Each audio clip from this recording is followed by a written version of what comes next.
Hello అండి, welcome to my new series ఆస్ట్రియాలో ఇంతే. ఇక్కడ ఆస్ట్రియాలో నాకు అండ్ మీకు కొత్తగా వింతగా ఉండే ఆర్ జరిగే విషయాలని మీ ముందుకు తీసుకొద్దామని ఒక చిన్న ప్రయత్నం. మనలో ఎంతమంది యూజ్డ్ వస్తువుని కొంటాము, యూజ్డ్ వస్తువుని వాడడానికి ఇష్టపడతాము? చాలా తక్కువ కదా. కానీ ఆస్ట్రియాలో అలా కాదండి, కొన్ని వందల సంవత్సరాల నుంచి ఈ ట్రెడిషన్ ఫాలో అవుతూ వస్తున్నారు.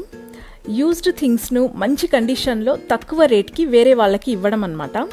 ఆ కాన్సెప్ట్కి పేరు ఫ్లో మార్కెట్. ఇది ఆస్ట్రియాలో మాత్రం కాదు, యూరోప్లో చాలా కంట్రీస్లో ఉంది. ఎవ్రీ సాటర్డే అండ్ సండే ఇలా ప్రతి సిటీలో ఒక ఫ్లో మార్కెట్ ఉంటుంది. చూస్తున్నారు కదా, ప్రతి వస్తువు, ప్రతిదీ అంటే ప్రతిదీ అండి, బట్టలు, చెట్లు, షూస్, జ్యువెలరీ అన్నీ ఇక్కడ సేల్కి పెడతారు చాలా తక్కువ కాస్ట్కి. ఆస్ట్రియన్స్ ఈ కాన్సెప్ట్కి చాలా వాల్యూ ఇస్తారు. వాళ్ళ స్టేటస్ ఎంతైనా ఉండని వాళ్ళకి కావాలి అనుకుంటే సిగ్గుపడకుండా ఇక్కడి నుంచి కొనుక్కొని వెళ్తారనమాట.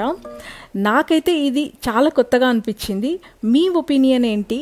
మీరు ఇలాంటి కాన్సెప్ట్ ఉంటే యూజ్డ్ వస్తువులను కొంటారా? కమెంట్ చేయండి. బాయ్.